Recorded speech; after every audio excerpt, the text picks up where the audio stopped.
नमस्कार, सुप्रभात। मैं राजेश चौधरी, आईटीबीपी योगा ट्रेनर व मेरे सहयोगी जगदीश बेनीवाल के यूट्यूब चैनल अर्चना लाइव टीवी से जुड़े और मेरे साथ योग करें।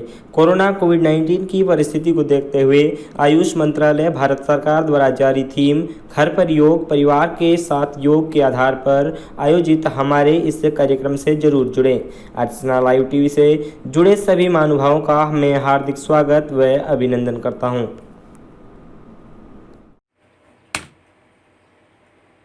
आओ हम ओम का उच्चारण शुरू करते हैं। ओम के उच्चारण के लिए दोनों हाथ अपने ज्ञान मुद्रा में लाएं, लंबी और गहरी प्राणवायु भरें और ओम का उच्चारण शुरू करें।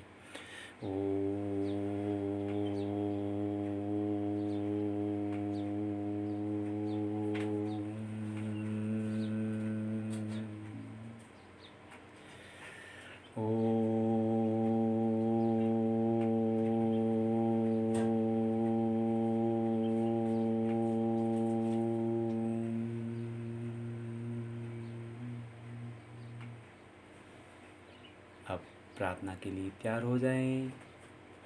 दोनों हाथ अपने वक्षस्थल पर लाएं और प्रार्थना के लिए मन आत्मसात के भावों को और प्रार्थना शुरू करें।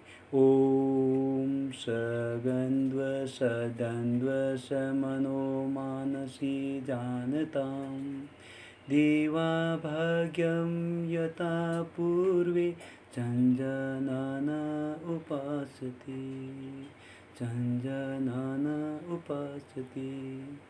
दोनों हाथों को घर्षित करें, धीरे से अपने आँखों की पुतलियों पर लगाएं और धीरे से आंखें खोल दें। अपने स्थान पर खड़े हो जाएं। पहला अभ्यास सालन क्रियाएं। गिरवा सालन। दोनों पांव कद के मुताबिक खोलें, हाथ कमर पर रखें, लंबी और गहरी प्राणवायु लें और खाली करें। लंबी और गहरी प्राणवायु खाली करते हुए अपने ठुड्डी को कंठ को ऊपर लगाएं। फिर लंबी और गहरी प्राणवायु लें और सामान्य स्थिति में आ जाएं। फिर प्राणवायु छोड़ते हुए गर्दन को पीछे की ओर ले जाएं। फिर सामान्य स्थिति में आ जाएं। इस अभ्यास को 2 से 3 बार दोहराएं।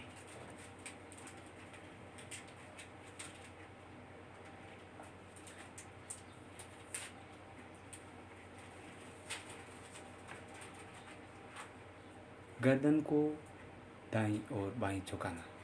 गर्दन को धीरे धीरे बाईं ओर ले जाएं। ध्यान रहे कि दाईं और बाईं ओर झुकते हुए कंधों को जितना सीधा उतना सीधा रखें। कंधों को ऊपर नीचे न झुकाएं। प्राणवायु भरते हुए गर्दन को बाईं ओर और वापस प्राणवायु खाली करते हुए सामान्य और फिर प्राणवायु खाली करते हुए दाईं ओर और प्राणवायु भरते हुए सामान्य स्थिति में आए। इस अभ्यास को 2 से 3 बार दोहराएं।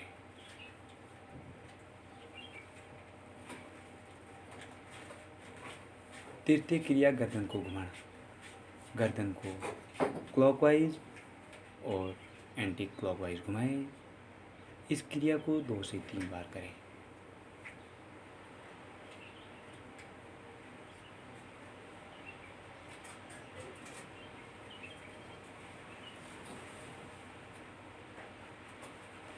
ध्यान रहे कि श्वास को अंदर लेते हुए गर्दन को पीछे की ओर ले जाएं और श्वास को छोड़ते हुए गर्दन को वापस लाएं। ये एक चक्र पूर्ण हुआ। इस विधि को 2 से 3 बार फिर दोहराएं। गर्दन को बाईं और दाएं। सिर को सीधा रखें। श्वास को बाहर छोड़ते हुए सिर को आराम से दाईं ओर घुमाएं। ठुड्डी और कंधे एक सीध में ले जाएं। श्वास को अंदर लेते हुए सिर को सामान्य स्थिति में लाएं। फिर सिर को दाईं ओर ले जाएं, सामान्य स्थिति में लाएं। इसी प्रकार सांस को छोड़ते हुए सिर को बाईं ओर, श्वास को अंदर लेते हुए सिर को सामान्य स्थिति में लाएं। इस अभ्यास को 2 से 3 बार दोहराएं।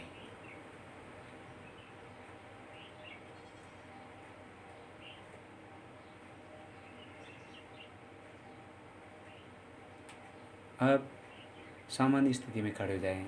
स्कंध खिंचाव। दोनों पैरों को एक साथ मिलाकर सीधा रखें तथा शरीर के साथ लगा के रखें। दोनों हाथों को उठाते हुए ऊपर की ओर ले जाएं। हथेलियाँ वर्त दिशा में पार की ओर हो। हाथों को सीधा रखें और धीरे धीरे हाथों को भी नीचा लाएं। इस अभ्यास को 2 से 3 बार दोहराएं।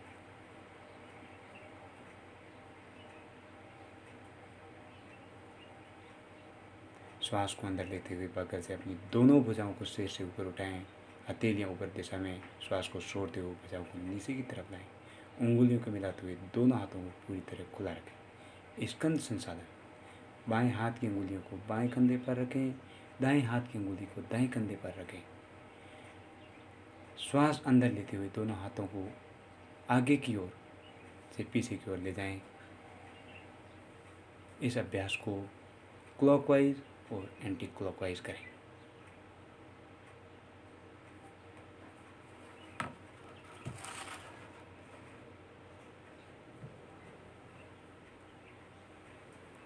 सामान्य स्थिति में आ जाए। अब दोनों पैरों के बीच 2 से 3 फीट की दूरी रखें। दोनों भुजाओं को कंधे की सीट तक उठाएं। दोनों हथेलियां समांतर हो। श्वास को बाहर छोड़ते हुए शरीर को बाईं ओर घुमाएं, जिससे कि दाईं हथेली बाएं कंधे को छुए।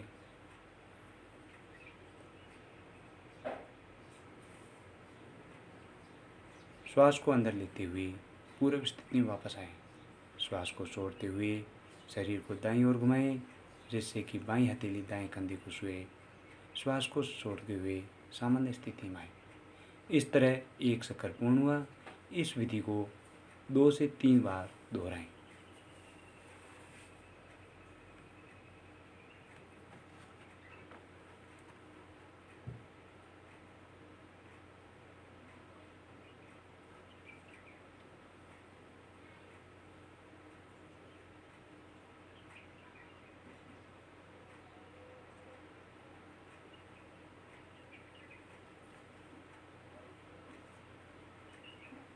सामान्य स्थिति में खड़े हो जाएं।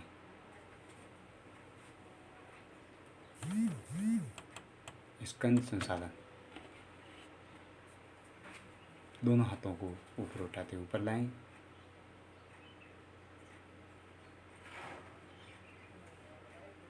धीरे से श्वास को अंदर ग्रहण करते हुए अपनी भुजाओं को कंधे के स्तर तक लाएं तथा हथेलियों को नीचे की ओर रखें और कुर्सी के समान तर बैठ जाएं।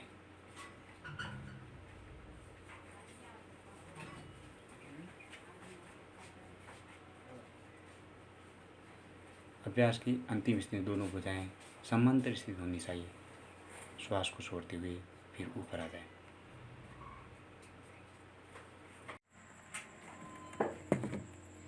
अब हम खड़े होकर किए जाने वाला आसनों का अभ्यास करेंगे। ताड़ासन। ताड़ासन का अर्थ है ताड़ के वृक्ष के समान। लंबी और गहरी प्राणवायु भरें और दोनों हाथों को ऊपर उठाएं। हथेलियों को आपस में फंसाते हुए हथेली को विपरीत दिशा में घुमाएं और धीरे धीरे प्राणवायु खाली करते ऊपर उठाएं। यह आसन ताड़ासन है। यह आसन उन व्यक्तियों को आसन नहीं करना चाहिए जिन्हें हृदय संबंधी बीमारियों या वेरिकोस वेन्स की समस्या है। चक्कर आने की स्थिति में आसन को नहीं करना चाहिए। लाभ। इस आसन के अभ्यास से शरीर दृढ़ बनता है। ये मेरुदंड से संबंधित नाड़ियों में रक्त संचार को ठीक करने में भी सहायक है। ये आसन एक निश्चित उम्र की लंबाई बढ़ाने में सहायक है। कब्ज के रोगियों को यह आसन करने से काफ़ी लाभ मिलता है। ध्यान रहे कि दोनों हाथों की उंगली आपस में फंसी हो, एक दूसरे में मिलाई हो। बाहर की ओर रखते हुए श्वास को शरीर के अंदर ग्रहण करें और वापस सामान्य स्थिति में आ जाए। वृक्षासन। वृक्ष शब्द का अर्थ है पेड़, अर्थात इस आसन का नाम है वृक्षासन। वृक्षासन का अभ्यास करते समय सर्वप्रथम दोनों पैरों को एक दूसरे से 2 इंच की दूरी बनाए रखें। आंखों के सामने किसी बिंदु पर ध्यान केंद्रित करें। श्वास को शरीर के पास छोड़ते हुए दाएं पैर को मोड़कर उसके पंजे को बाएं पैर के अंदरूनी जगह पर रखें। अभ्यास सब में ध्यान रखें कि एडी मूलाधार से मिली होनी चाहिए। श्वास शरीर के अंदर लेते हुए दोनों हाथों को ऊपर की ओर ले जाकर दोनों हथेलियों को जोड़ें। सावधानियाँ। कृपया अर्थराइटिस, चक्कर आने और मोटापे होने पर इस आसन का अभ्यास न करें। यह आसन तंत्रिका से संबंधित स्नायुओं के समन्वय को बनाने में सहायता करता है, शरीर को संतुलित बनाता है, सहनशीलता व जागरूकता बढ़ाता है, पैरों की मांसपेशियों को गठीला बनाता है। वापस आराम से अगला आसन, इस आसन को दूसरे पांव से करें।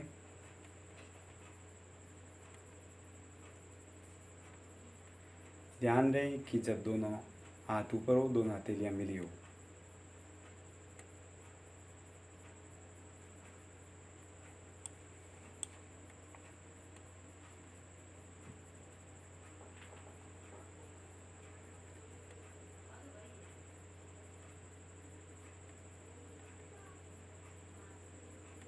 अगला आसन पाद हस्तासन।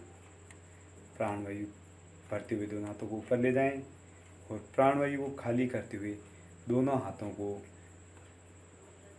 नीचे ले जाएं।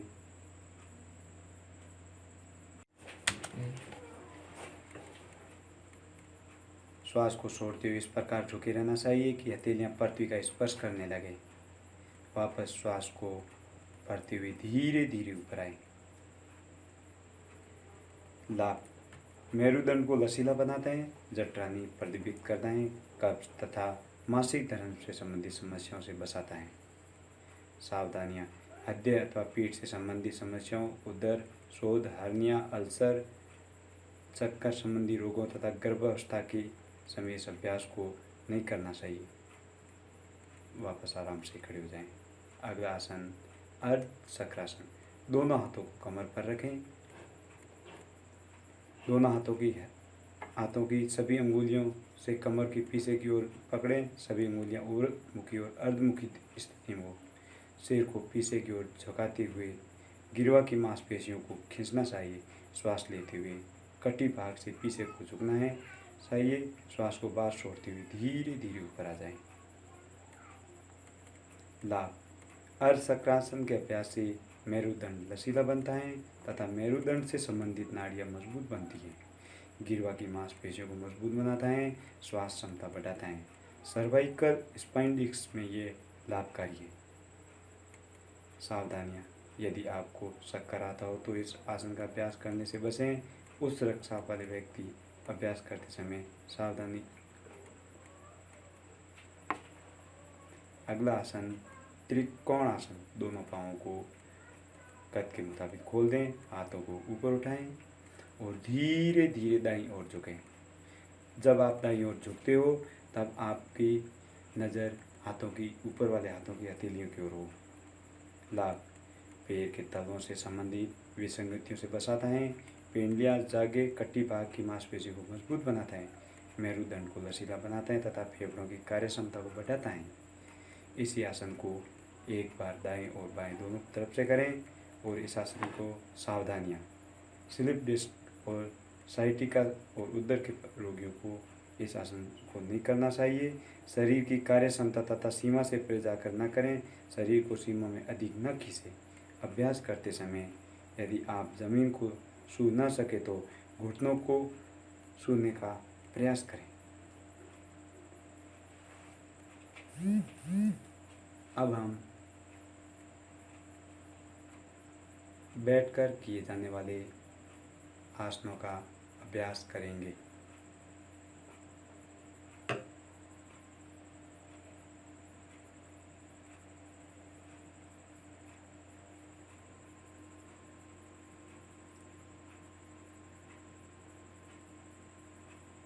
पहला आसन दंडासन। कुछ देर तक दंडासन में बैठे रहें।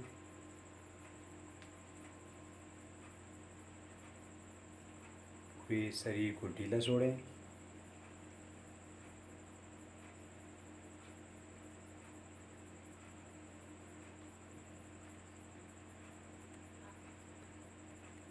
अगला आसन भद्रासन।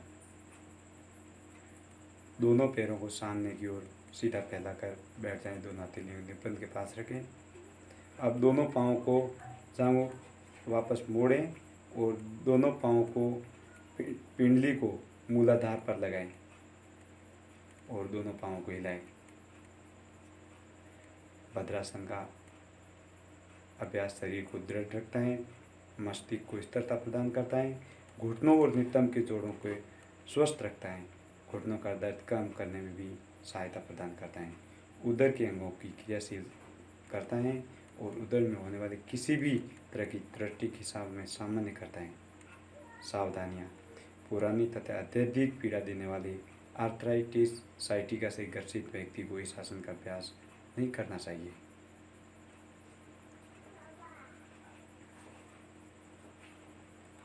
अगला आसन वज्रासन। इस आसन का ध्यान मुद्रा में किया जाना चाहिए। जब आप ध्यान मुद्रा में इस आसन का अभ्यास करते हैं तब अंतिम अवस्था में आंखें बंद कर लें। दोनों पैरों को फैलाकर बैठ जाएं। हाथ आपके शरीर के बगल में हो, आपकी हथेलियां जमीन पर, अंगुलियां सामने की दिशा की ओर इशारा कर रही हो। दाहिने पैर को घुटने से मोड़ ले, पंजों को नितंबों के नीचे दबाकर बैठ जाएं। नितंब एड़ियों के ऊपर होने चाहिए। बाएं हाथ को क्रमश बाएं और दाएं हाथ को दाहिने घुटने पर रखें। मेरुदंड को सीधा रखें, सामने की देखते आंखें बंद कर रखें। पूर्ण स्थिति में आने की दाहिनी ओर थोड़ा सा झुककर अपने बाईं ओर झुकें। इस तरह अपने दाहिने पैर को निकालकर उसे सीधा कर लें। अगला आसन अर्ध उष्ट्रासन। उष्ट्र शब्द का अर्थ है ऊंट। सिर व पीठ को बिना झुकाए सीधा रखें। यह स्थिति वज्रासन का घुटनों पर खड़े हो जाएं। हाथों को कमर पर इस प्रकार रखें कि अंगुलियां जमीन की ओर हो।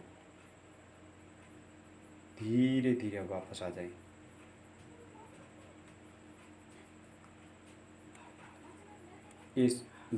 इस योगाभ्यास से पीठ और गर्दन की मांसपेशियां मजबूत होती हैं, कब्ज व पीठ दर्द से मुक्ति मिलती है, सिर व हृदय क्षेत्र में रक्त संचार बढ़ाता है।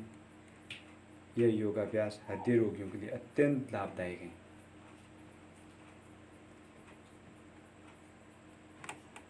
अगला अभ्यास पूर्ण उष्ट्रासन।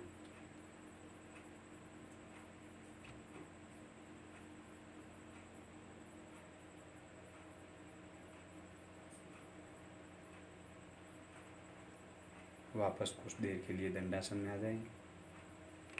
अब उष्ट्रासन के लिए घुटनों को जमीन पर टिकाते हुए अपने दानों पैरों की जांघ और पंजों को आसान आपस में मिला लीजिए।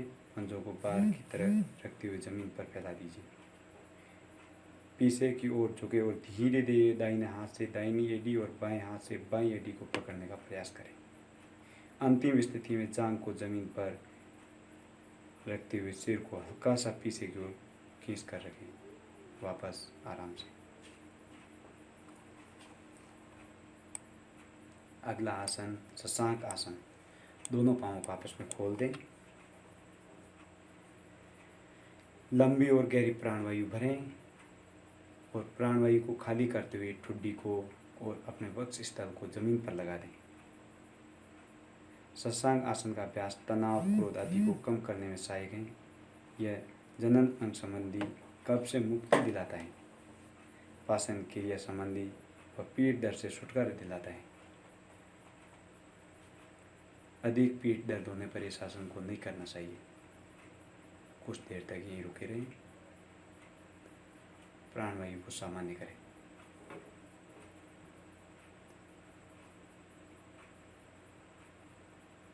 धीरे धीरे वापस आ जाएं। इस आसन का अभ्यास एक बार फिर करें।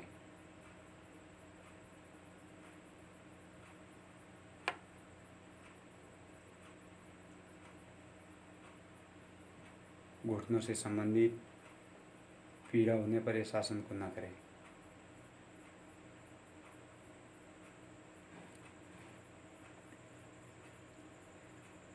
अगला आसन उत्तान मंडूकासन। उत्तान मंडूकासन के लिए एक बार फिर वज्रासन में बैठ जाएं। दोनों पाँवों को खोल दें। बाएं हाथ को उठाते हुए बाएं कमर के पीछे रखें, दाएं हाथ को उठाते हुए बाएं दाएं कंधे की ओर रखें।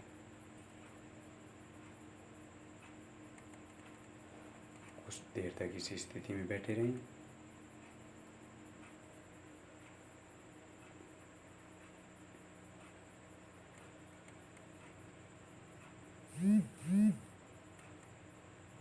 एक बार फिर इस आसन को दोहराएं।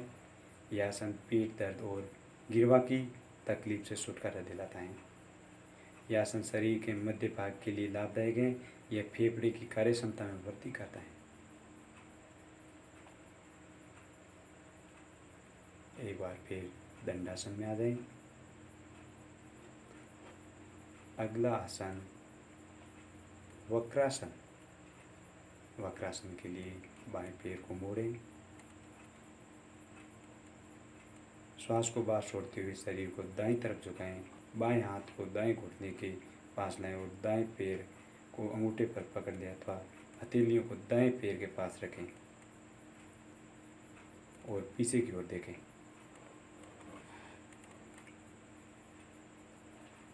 अभी इस आसन को दाईं साइड से करें।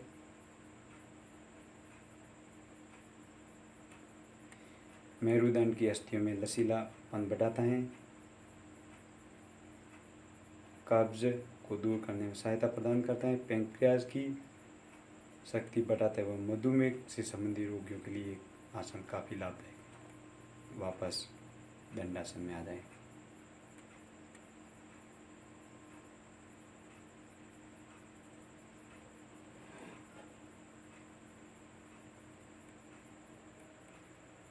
कुछ देर तक बैठे रहें। अब हम उदर के बल लेट कर किए जाने वाले आसनों का अभ्यास करेंगे। पहला आसन मकरासन। मकर शब्द का अर्थ होता है मगरमच्छ या घड़ियाल। इस आसन की अंतिम मुद्रा में आपका शरीर मगरमच्छ व घड़ियाल की आकृति के समान दिखाई देता है।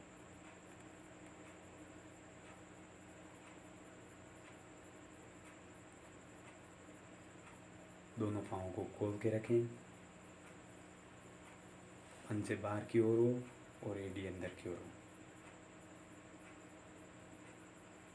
यह आसन कटी प्रदेश के निचले भाग के लिए लाभदायक है। पीठ से संबंधित समस्याओं को दूर करने में उपयोगी है। अगला आसन भुजंग आसन। भुजंग का अर्थ होता है सांप या नाग। इस आसन की अंतिम मुद्रा में आपका शरीर सांप की आकृति के समान दिखाई देता है। दोनों पैरों को आपस में मिलाएं। धीरे धीरे आपको चेस्ट को उठाते हुए गर्दन को पीछे की ओर झुकाने की कोशिश करें। कुछ देर तक इसी अवस्था में रुके रहें।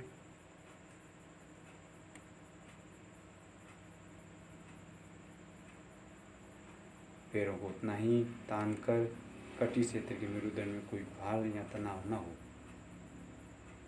तनाव प्रबंधन के लिए आसन सर्वश्रेष्ठ है। धीरे धीरे वापस आ जाएं। जिन लोगों के उदर संबंधी कोई सर्जरी हो रखी है उनको ये आसन नहीं करना चाहिए।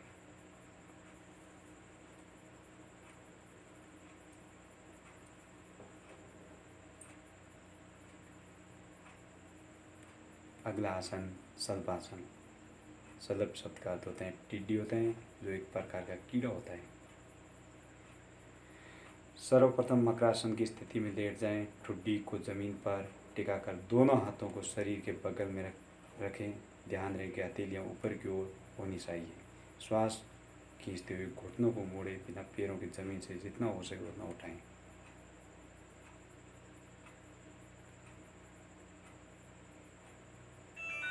हाथों को इस तरह दबाएं कि शरीर जमीन से आसानी से ऊपर उठ सके। इस स्थिति में 10 से 20 सेकंड तक सामान्य रूप से श्वास लेते रहें। श्वास बाहर छोड़ते हुए पैरों को धीरे धीरे जमीन पर लाएं। कुछ समय के लिए मकरासन की स्थिति में लेट जाएं।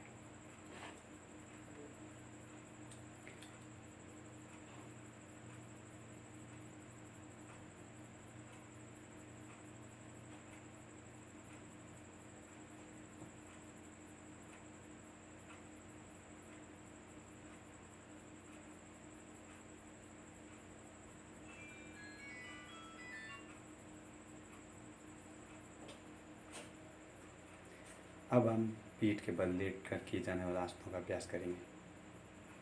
पहला आसन सेतु बंध आसन। सेतु शब्द का अर्थ होता है पुल। इस आसन के शरीर की एक सेतु की अवस्था होती रहती है, इसलिए इसे नाम सेतु बंध आसन रखा गया है। दोनों पैरों को घुटनों से मोड़ते हुए एड़ियों को नितंबों के पास लाएं और पूरे शरीर को श्वास अंदर खींचते हुए धीरे धीरे नितंबों धड़ को ऊपर की ओर उठाएं। इस अवस्था में 10 से 30 सेकंड तक सामान्य श्वास लेते हुए रुके रहें। श्वास बाहर छोड़ते हुए और श्वास ग्रहण करें। यह आसन उदर के अंगों में कसावट लाता है, पाचन क्षमता बढ़ाता है और कब्ज से छुटकारा दिलाता है।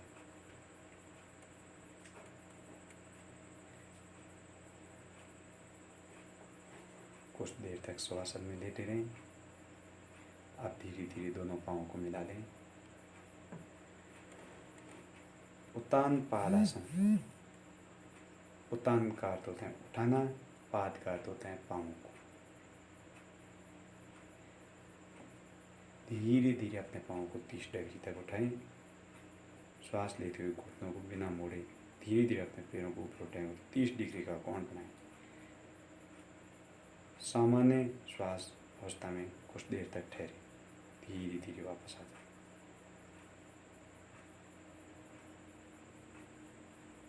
ये आसन नाभिक के अंदर संतुलन स्थापित करता है।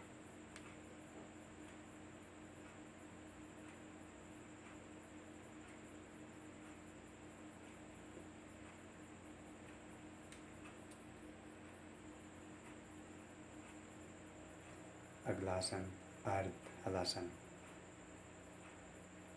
दोनों पाँवों को 90 डिग्री पर लाएं।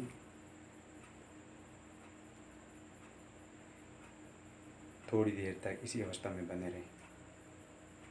ऊपर उठाए हुए 60 डिग्री पर रोक दें। इसके बाद थोड़ा रुक कर अपने पैरों को उठाए हुए 90 डिग्री पर लाकर रोक दें। हलासन की उचित मुद्राएं। इस अवस्था में धीरे धीरे वापस आ जाए।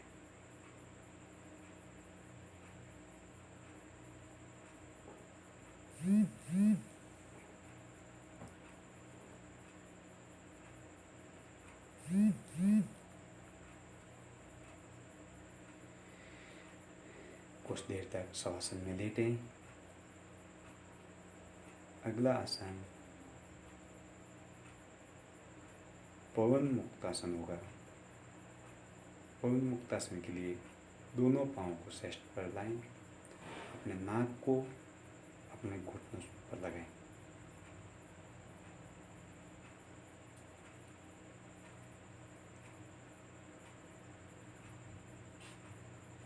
श्वास लेते समय शरीर को वापस ज़मीन पर ले आएं। श्वास बाहर छोड़ते समय पैरों को ज़मीन पर ले आएं।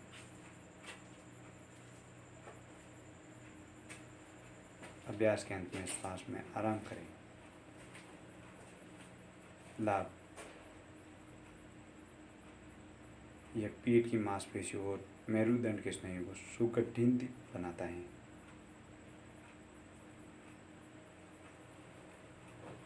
उदर संबंधी व्याधि, हर्निया, साइटिका या तीव्र पेट दर्द तथा गर्भ अवस्था के समय अभ्यास को न करें।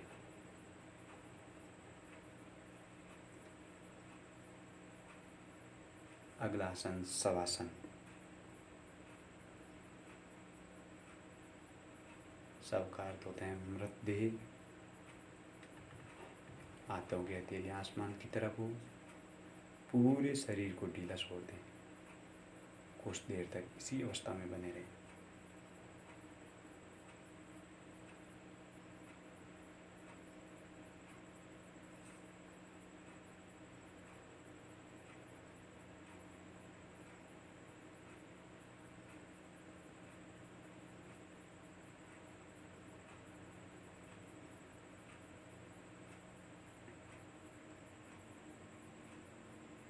अगला आसन कपालभाति।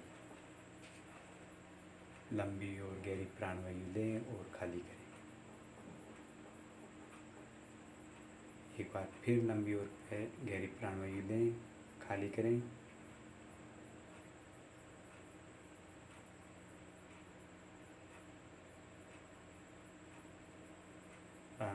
करते रहें, खाली करते रहें, मुंह बंद रखें।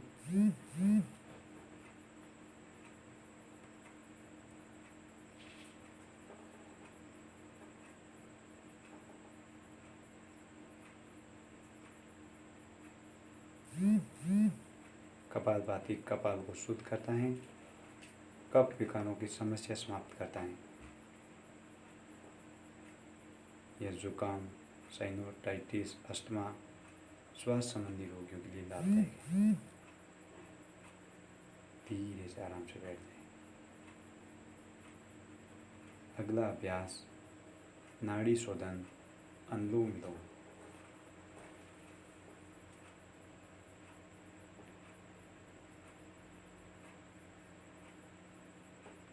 ध्यान रहे कि अनामिका व कनिष्का अंगुली बाई नासिका पर रखनी चाहिए। मध्यमक और तर्जनी अंगुली को मोड़ कर रखें। दाएं हाथ का अंगूठा दाएं नासिका पर रखना चाहिए। बाई नासिका से श्वास ग्रहण करें। इसके बाद कनिष्का और अनामिका अंगुली से बाई नासिका बंद कर लें। दाई नासिका से अंगूठा हटाकर वहाँ श्वास बाहर छोड़ें।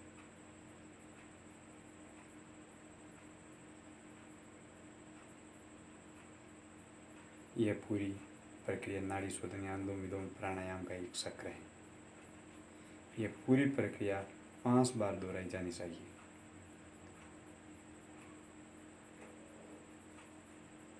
धीरे धीरे इस श्वास क्रिया को क्रमशः 1:2 कर देना चाहिए।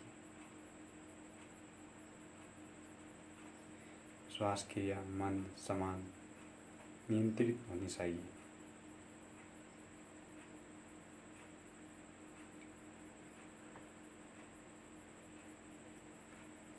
लाभ: जीवन शक्ति बढ़ाता है, तनाव चिंता स्तर को कम करता है, यह कफ विकार को भी कम करता है।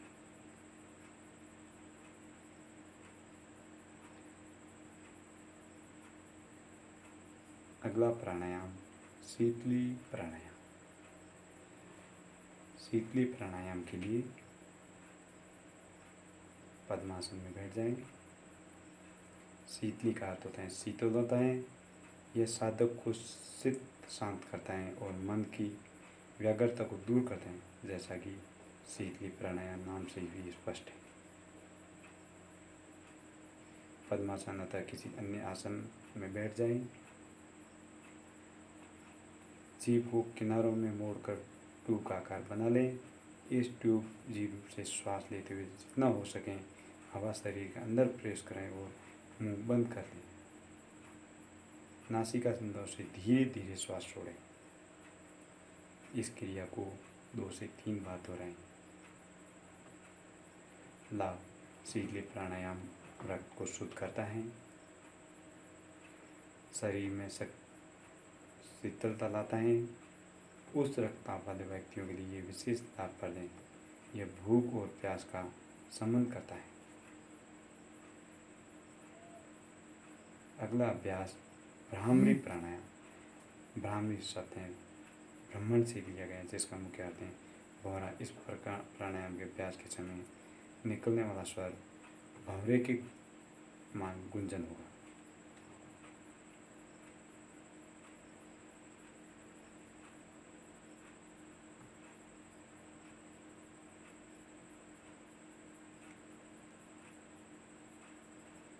लाभ: भ्रामरी प्राणायाम का अभ्यास तनाव से मुक्ति करता है और चिंता, क्रोध व अतिशय क्रिया को घटाता है। यह एकाग्रता और ध्यान की आरंभिक अवस्था में उपयोगी है। नाक व कान से यदि किसी प्रकार का संक्रमण हो तो इस आसन को नहीं करना चाहिए।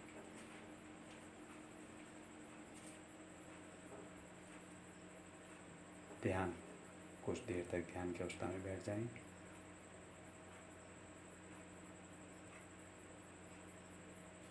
मेरुदंड को बिना किसी प्रकार का कष्ट दिए सीधा रखें। अंगूठे तर्जनी अंगुली के सिरों को आपस में स्पर्श कराएं। अन्य 3 अंगुलियों को सीधा और आराम की स्थिति में होनी चाहिए। आंखें बंद हो,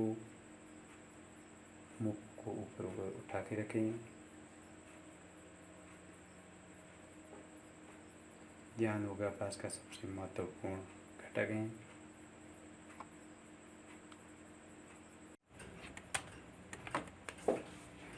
योग सत्र का समापन इस संकल्प के साथ करना चाहिए। मैं संकल्प लेता हूँ कि सर्वदा अपनी सोच से संतुलन बनाए रखूँगा। ऐसी मन स्थिति मेरे उत्तम आत्म विकास की असीम संभावना प्रदान करती है।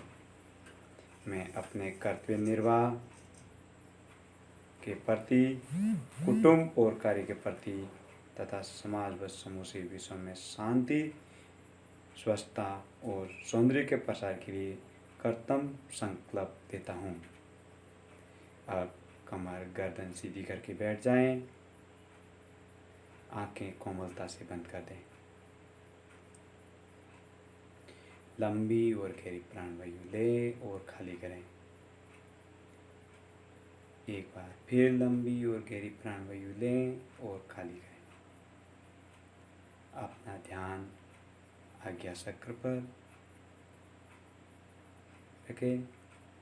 पूरे शरीर को ढीला छोड़ दें। पूरे शरीर को ढीला छोड़ दें। आते हुए विचारों को आने दें, जाते हुए विचारों को जाने दें।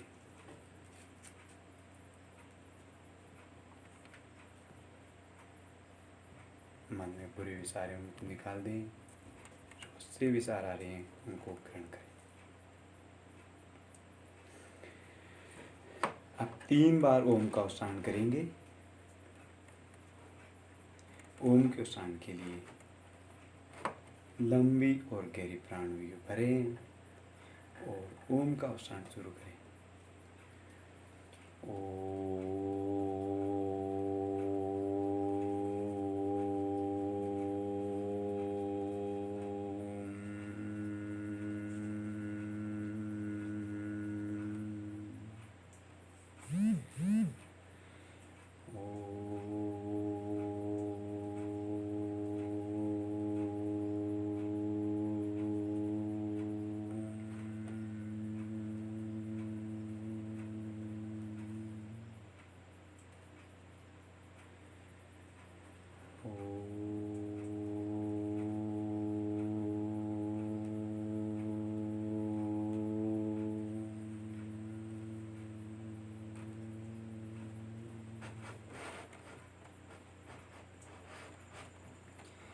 अब मेरे साथ शांति पाठ करेंगे।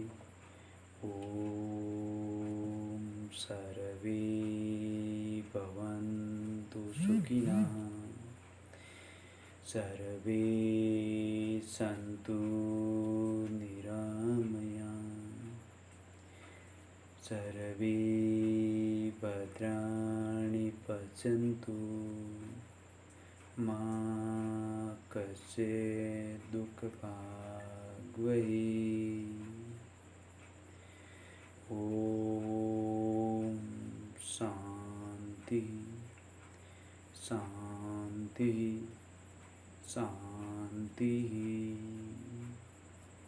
ओम के उच्चारण का भार हम सब सुखी हो, सब निरोगी हो, सब निरामय हो, सबका मंगल हो, कोई दुखी न हो। कुछ देर तक इसी अवस्था में बैठे रहें।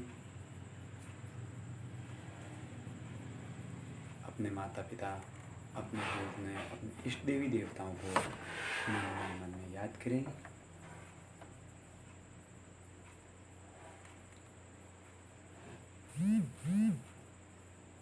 कुछ देर तक इसी अवस्था में बैठे रहें।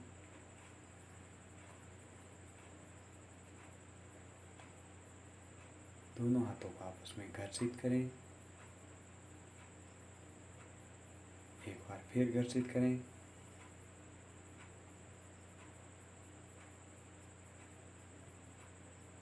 दोनों हाथों को घर्षित करते हुए दोनों हाथों की हथेलियों को अपने धीरे धीरे आँख, कान, नाक पर लगाते हुए धीरे से आंखें खोल दें। पूरा शरीर रिलैक्स छोड़ दें। योग की उत्पत्ति आदि वैदिक काल में हुई है।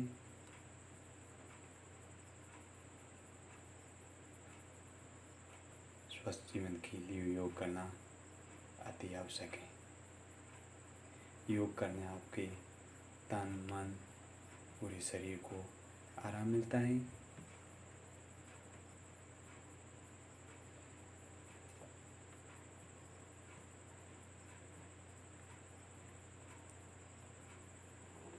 योग अभ्यास हमेशा साफ सुथरी जगह पर करें। योग में प्राणायाम का महत्व अति महत्वपूर्ण महत्व है। प्राणायाम से हमारे शरीर की शुद्धि होती है। मानव जीवन में अष्टांग योग का पालन करें। यम नियम आसन प्राणायाम ध्यान धारणा और समाधि।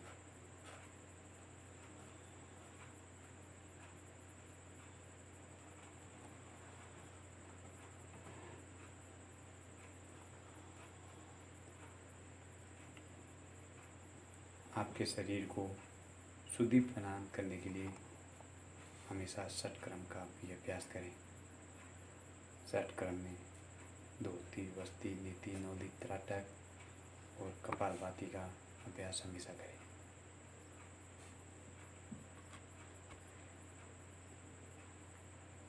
योगाभ्यास करने से आपका शरीर सुंदर अस्पष्ट और चेहरे पर तेजस्वी आती है।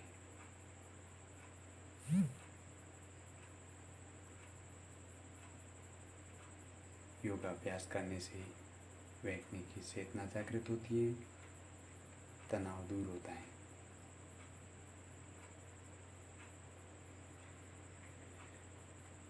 योगाभ्यास में भोजन का भी अति महत्वपूर्ण महत्व है। योग में भोजन को 3 श्रेणियों में बांटा गया है: तामसिक, राजसिक और सात्विक भोजन। हमेशा सात्विक भोजन करें।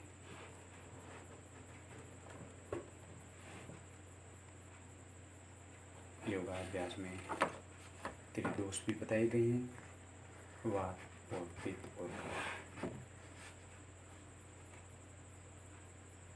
वात यानी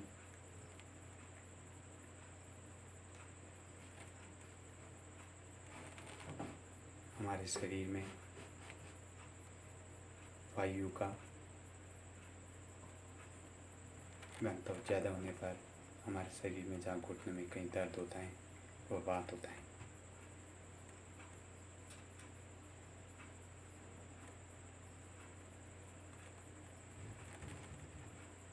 पित्त, जब हम भोजन करते हैं या गरिष्ठ भोजन करते हैं तब हमारे को जो खट्टी दिखा रहती है या भोजन वापस आता है उसको पित्त कहते हैं।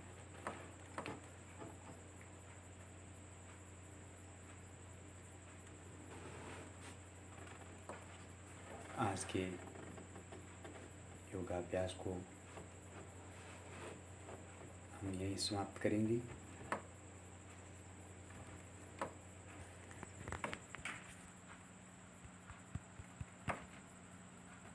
अगर इस योगाभ्यास में कुछ त्रुटि रही है तो हम आपसे क्षमा चाहते हैं, क्योंकि हमने कम टाइम में बनाया है। मैं योग गुरु राजेश चौधरी और मेरे सहयोगी जगदीश बेनीवाल यूट्यूब चैनल अर्चना लाइव टीवी आपको फिर बहुत बहुत धन्यवाद देते हैं। धन्यवाद, थैंक यू। आज की इस प्रोग्राम की समाप्ति हम यहीं पर